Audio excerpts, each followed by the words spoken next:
पालिकेच्या विरोधी पक्षनेत्या किशोरी पेडणेकर यांनी श्रीवास्तव कुटुंबाची भेट घेतली। चेंबूरमध्ये स्कूल बसवर झाड कोसळल्याने 11 वर्षीय विहानचा मृत्यू झाला। श्रीवास्तव कुटुंबाचं पेडणेकरांनी सांत्वन केले।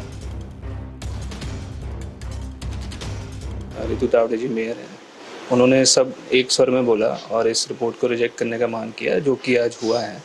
किशोरी जी भी अभी मिलने आई थी, उन्होंने हमको सांत्वना दी, प्लस ये बोला कि इस लड़ाई में सब लोग हमारे साथ हैं।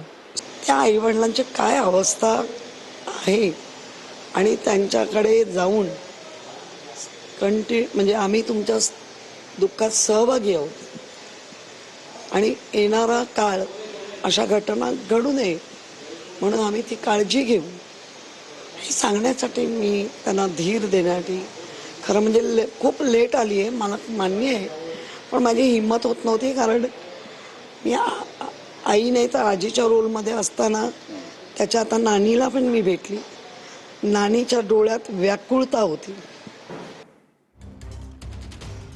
दरम्यान पेडणेकरांनी घरी जाऊन सांत्वन करण्यापेक्षा शासनाला धारेवर धरलं असतं तर आवडलं असतं, असं वक्तव्य महापौर ऋतु तावडे यांनी केलंय। मुंबईकरांच्या विकास कामामध्ये अडथळा आणण्याचं काम त्या ठिकाणी करतात आहे आणि आरेल त्या ठिकाणी पोल मागून ती लोक त्याचा निषेध करून बाहेर गेले।